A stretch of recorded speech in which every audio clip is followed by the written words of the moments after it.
నమస్తే అండి. నమస్కారం మ్యామ్. ఎక్కడి నుంచి వస్తున్నారు స్వప్న గారు? మ్యామ్ నేను వరంగల్ నుంచి వస్తున్నాను. అయ్యో, ఏడుస్తున్నారే, ఏమైంది?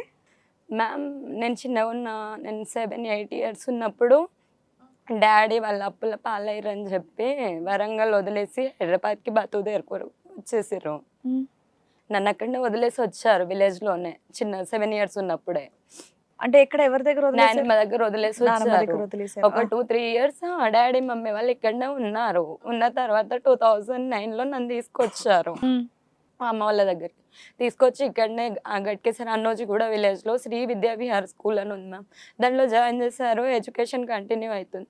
నేను 8th క్లాస్ ఉన్నప్పుడు చూశాడంట మా వారు. అంటే ఎన్ని ఇయర్స్ బ్యాక్ అమ్మా? అంటే 2009లో మ్యామ్. 2009 9-10లో మ్యామ్. నేను 8th-9th క్లాస్లో ఉన్నప్పుడు చూసారంట. అప్పటికి నేను చిన్న నాకేం తెలియదు మ్యామ్. లోక జ్ఞానం అసలే లేదు. విలేజ్ నుంచి వచ్చిన సిటీ కల్చర్ కూడా నాకేం తెలియదు. చూసారంట, అమ్మాయి నచ్చిందని చెప్పి అమ్మకు మా ఆయనకు పరిచయం అంట. నేను కార్ డ్రైవింగ్ చేసేది, అమ్మేమో ఇళ్ళల్లో పనికి పోయేది మ్యామ్. అట్లా పరిచయం అంట. అయితే అమ్మకు మీ అమ్మాయి నాకు నచ్చింది, నాకు సిటీలో ఇల్లు ఉంది, మీ అమ్మాయిని చేసుకుంటాను, మీ అమ్మాయి లేకపోతే చచ్చిపోతానని చెప్పి ఎప్పుడు అడుగుతుండేనంట సార్. ఇట్లా అడుగుతూ నేను 9th క్లాస్ ఉన్నప్పుడు వచ్చి డాడీ వాళ్ళని అడిగారంట. అంటే మీరు వాళ్ళు ఒకే క్యాస్ట్ అమ్మా? మేము ఎస్టీస్. చుట్టాలు లేదు మ్యామ్, అసలు ఏ సంబంధం లేదు వాళ్ళకు మాకు. 15 కదమ్మా? 15-16 అప్పుడు నీకు? నాకు ఏజ్ అప్పుడు 14 సార్. 8th క్లాసే కదా సార్? 8th-9th class. అయితే 10th క్లాస్లో అప్పటికి మా డాడీ నేను ఇవ్వను, నా పాప చిన్న పాప, నేను చెయ్యను, నేను చేసేదైతే మా ఊర్లోనే చేసుకుంటా కానీ ఇంత దూరం ఇవ్వను, నా బిడ్డను అన్యాయం చేసుకోలేనంటే అక్కడికి అక్కడికే అది క్లోజ్ అయిపోయింది అనుకున్నాను మ్యామ్. తర్వాత 10th క్లాస్ ఉన్నప్పుడు హాఫ్ ఇయర్లీ ఎగ్జామ్స్ అయినాయి మ్యామ్. అయిన తర్వాత క్లాసెస్ యాన్యువల్ ఎగ్జామ్స్ ఉన్నాయి కదా అని చెప్పి స్పెషల్ క్లాసెస్ అటెండ్ అవుతుండే మ్యామ్. ఓ విలేజ్ నుంచి నాకు ఇంగ్లీష్ రాదు. ఒక్కదానివేనా ఇంకా పిల్లలు ఉన్నారు, అక్క చెల్లెలు? నాకు ఒక్కడే తమ్ముడు మ్యామ్. నేనే మ్యామ్. స్కూల్లో ఉన్నాను, వాళ్ళ ఫ్యామిలీ వాళ్ళందరూ వచ్చారంట. డాడీ వాళ్ళని రిక్వెస్ట్ చేసి మమ్మీ డాడీ కాలు మొక్కిండంట, మీ అమ్మాయి లేకపోతే చచ్చిపోతాను అది ఇది అనేసరికి డాడీ ఒప్పుకున్నాడంట. అంటే ఏంటమ్మా, నువ్వు లేవు అప్పుడు? నేను లేను, స్కూల్లో ఉన్నాను. ఏడవకమ్మా, ఏడిస్తే నువ్వు అసలు విషయం చెప్పలేవు కదా. కాన్సంట్రేషన్. స్కూల్ నుంచి తీసుకొచ్చారు సార్. 2 జుట్లు ఉన్నదాన్ని ఒక్క జుట్టు వేసారు. ఏ సంవత్సరంలో? 2013-14 మ్యామ్. 13-14. 10 ఇయర్స్ బ్యాక్ స్టోరీ చెప్తున్నావు. స్కూల్ నుంచి తీసుకొచ్చి 2 జుట్లు ఇప్పారు, ఒక జుట్టు వేసారు, కూర్చోబెట్టారు, పెళ్లి చూపులు అన్నారు మ్యామ్. అసలు ఏం తెలియకుండానే ఏమైనా అంటే పెళ్లి చేసేస్తాము, ఇంకా నీకు 15 ఇయర్స్ వచ్చినాయి కదా, వాళ్ళు వచ్చి ఒకటే అడుగుతున్నారు, మీ అమ్మ ఒప్పుకోవట్లేదమ్మా. ముందు రోజు కూడా నీకు సుమారుగా కూడా తెలియదు? లేదు సార్, తెలియదు. అప్పటికప్పుడు నాకు అసలు ఆలోచన కూడా లేదు. ఆల్రెడీ 2-3 ఇయర్స్ నుంచి నడుస్తుంది కదమ్మా. అబ్బాయి అడగడం కానీ మీ ఇంట్లో ఎప్పుడు డిస్కషన్ పెట్టుకోలేదా? అంటే మేము కరాఖండికి డాడీ చెప్పేస్తాడు. నేను వద్దని చెప్పాను మ్యామ్, నాకు పెళ్ళి వద్దు. సడన్ గా తెలియడం కాదు, నీకు ఒక సంబంధం వస్తుంది అనేది తెలుసు. ఆ సంబంధం అడుగుతున్నారు, మీరు వద్దు అంటున్నారు అనేది నీకు ఐడియా ఉంది. పలానా పొల్లయ్య అనేవాడు నిన్ను అడుగుతున్నాడని ఐడియా అయితే పెళ్లి చూపులు ఆ రోజు అన్నది తెలీదు. పెళ్లి చూపులు ఒక్కటే నీకు తెలియదు. ఎలాగో వద్దు అనుకున్నాం కదా, ఫోర్స్ఫుల్ గా ఇవాళ ఎందుకు కూర్చోబెడుతున్నారు తల్లిదండ్రులు అని నీకు డౌట్? నాకు డౌట్ వచ్చింది. అప్పుడు అమ్మని అడిగితే లేదు, నువ్వు చేసుకోవాల్సిందే, ఇక్కడనే నీకు ఇక్కడనే ఇస్తాము, అబ్బాయి ఎంతగా ఇష్టపడతాడు. బెటరే కదమ్మా, మీ అమ్మా నాన్న ఇక్కడే ఉన్నారు, అబ్బాయి లారీ ఏదో డ్రైవర్ అంటున్నావు, కార్ డ్రైవర్. ఏజ్ కాదు కదమ్మా. విలేజ్ కాదా నీకు? విలేజ్ లోనే ఏజ్. అతని ఏజ్ ఎంత? నాకు 15 ఇయర్స్, తనకి 25 ఇయర్స్. 10 years gap. అప్పట్లో కామన్ అది. అప్పటికే వీళ్ళు డౌరీకి ఇట్లా అన్ని మాట్లాడుకున్నారంట సార్. మాట్లాడుకొని 15 lakhs అని ఒప్పుకున్నారంట. మీ అమ్మ కూలి పని ఇంట్లో ఎలలో పని ల్యాండ్ ఉంది మ్యామ్, ఎకరం, అది అమ్మేసిద్దామన్న ధైర్యం, బిడ్డ సుఖపడుతుంది. ఒక్క నిమిషం నాన్న, ఆయన ఫోర్స్ఫుల్ గా పెళ్లి చేసుకుంటున్నాడు, మీరు ఇక్కడ నిజాలు మాట్లాడండి మ్యామ్. ప్లీజ్ వినండి అమ్మ. నువ్వు ఏడ్చినంత మాత్రం అన్ని అయిపోవు. ఏడిస్తే ఏడుస్తావు, అది నీ బాధ. 10 ఏళ్ల నుంచి జరుగుతున్న స్టోరీ ఈ రోజు కడుపులో నుంచి ఏడ్చే అంత మేము కూడా బిలీవ్ చేసేలాగా ఉండాలి కదా. ఒక్క నిమిషం.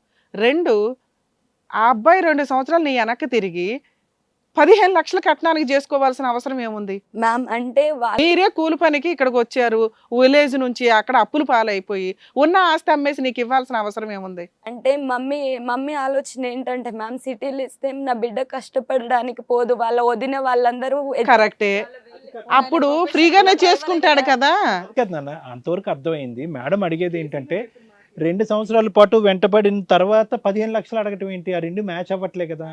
ఇది కట్నం మాట్లాడేటప్పుడు నేను లేను సార్, ఇదంతా నాకు మొత్తం జరిగిపోయిన అది విషయం 15 లక్షలు తెలియదు. అనేది వాస్తవమేనా? వాస్తవమే సార్, మీరు ఎవరిని ఎంక్వైరీ ఎలా వస్తది? ఎక్కడ అమ్ముకుని తెచ్చుకుంటారని మీరు 15 లక్షలు ఎలా ల్యాండ్ వస్తది? ఇంటి దగ్గర ఎకరం భూమి ఉండే అది సార్. అమ్మేసి అప్పులు తీర్చేస్తే అక్కడే ఉండొచ్చు కదా మీరంతా. అట్లా చేయలేదు మేడం, ఇక్కడికి వచ్చి నన్ను బలి పశువుని చేస్తారు. పెళ్లి చేస్తారు మ్యామ్, గ్రాండ్ గా ఫంక్షన్ హాల్ లో చేస్తారు మ్యామ్. గోల్డ్ పెట్టారు, మా అత్తమ్మకు సిల్వర్. పెళ్లి ఖర్చులు ఎంత అయినాయి? పెళ్లి ఖర్చులు నాకు తెలియదు మ్యామ్. అప్పుడు నాకు సుమారు నువ్వు ఏదో కేసుల్లో వేస్తుంటావు కదా. సుమారు అంటే మా డాడీ వాళ్ళకి తెలుసు మ్యామ్. 15 లక్షలు ఇస్తాను ఒప్పుకున్నారమ్మా? ఒప్పుకున్నారు. దాంట్లో 5 lakhs పెళ్లిలో ఇచ్చారు సార్. చిట్టీలు ఉండే క్యాష్ గోల్డ్ ఆర్నమెంట్స్ అవి పెట్టి 5 lakhs ఇచ్చారు. అక్కడ ఎక్కడమ్మా మీకు 5 లక్షలు ఎక్కడిది? ల్యాండ్ అప్పుడే స్పాట్ లో అమ్మేసిండు సార్ డాడీ. పెద్దనైననే ఇంకా వేరే వాళ్ళు కొన్నారు ల్యాండ్ స్పాట్ లో. నా ముందైతే ఇది జరిగింది మ్యామ్. ఒప్పుకున్నారు, అయిపోయింది, పెళ్లి చేశారు మ్యామ్. పెళ్లి చేసినాక ఒక 3 months మంచిగానే ఉండు మ్యామ్. ఎవరెవరు ఉండేవాళ్ళు ఇంట్లో? ఇంట్లో నేను, మా మామయ్య, అత్తమ్మ, మా ఆయన. మా ఆయన పేరు సంతోష్ మ్యామ్. మీ నాన్నగారు ఏం పని చేస్తారు? నాన్న కూలి పనికే పోతాడు మ్యామ్. కూలి పని, మీ అమ్మ ఇళ్లలో పని. 15 లక్షలు డౌరీ. ఓకే. అత్త మామ ఏం చేస్తారు? అత్తమ్మ ఇంట్లోనే ఉంటారు మ్యామ్. సొంత ఇల్లు ఉందా వాళ్ళకి? ఉంది మ్యామ్, ఎక్కడ? అన్నోజిగూడలో మ్యామ్. ఓకే. వాళ్ళు ఎంతమంది అమ్మా మీ హస్బెండ్ వాళ్ళు? 3 మ్యామ్.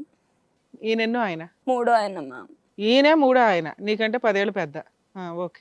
అట్లా చేసేసారు మ్యామ్. 3 months బాగానే ఉన్నాడు మ్యామ్. 3 months తర్వాత నేను ఒక చూడకూడని సంఘటన చూసిన మ్యామ్ ఇంట్లో. 10 ఏళ్ల క్రితమే నువ్వు ఒక చూడకూడని సంఘటన చూసావు పెళ్ళైన కొత్తలో. ఏంటది?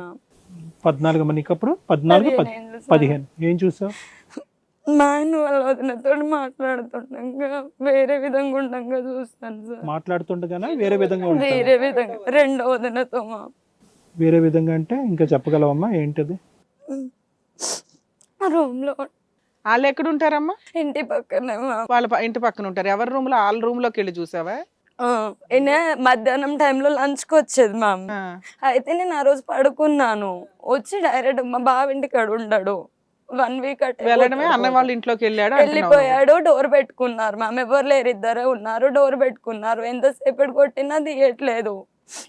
తీయకపోయేసరికి వెళ్ళి మా అత్తమ్మకి చెప్పాను. నువ్వెందుకు కొట్టావు వెళ్ళి? నువ్వు ఆల్రెడీ నిద్రపోతున్నావు కదా. లేచాను మ్యామ్. తిని వచ్చే టైంకి నేను అలారం పెట్టుకున్నాను. ఆ రోజు కొంచెం లేట్ గా, ఒక 5-10 minutes లేట్ గా లేచాను. ఎంతసేపు వస్తాడు మధ్యాహ్నం లంచ్ టైం కి? 1:30కి వస్తాడు మ్యామ్. ఎగ్జాక్ట్లీ 2:30-3 వరకు ఉంటారు మ్యామ్. 1.5 hour వచ్చి లంచ్ చేసి నీతో కబుర్లు చెప్పి వెళ్తాడు. ఆ టైంలో పక్కింటికి వెళ్ళిపోయి డోర్లు వేసుకుంటే నువ్వు నీకు దొరికిపోతాడు కదమ్మా.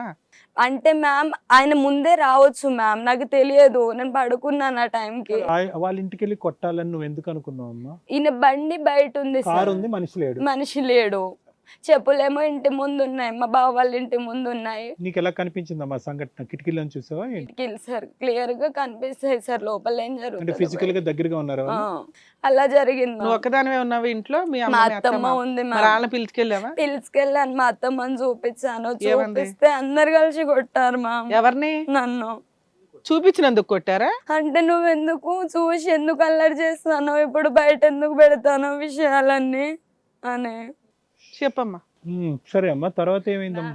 నిజం చెప్తానన్న, పిల్లల ప్రమాణకంగా దయచేసి మీరు పిల్లల మీద ప్రమాణం చేయకండి. నేను అనుభవించిన బాధ ఎలా చెప్పుకోవాలో కూడా అర్థమైతే. పర్లేదు, నువ్వు ఏడ్చినందుకు ఏడుస్తున్నావని కాదు నాన్న. మీరు చెప్పండి, కొంచెం ఆశ్చర్యంగా అనిపిస్తున్నాయి ఈ మాటలు అని. ఎందుకంటే మీరు అక్కడ ఇక్కడ ఎంక్వైరీ చేసినా మ్యామ్ నిలబడతాను నేను అంత స్ట్రాంగ్ గా.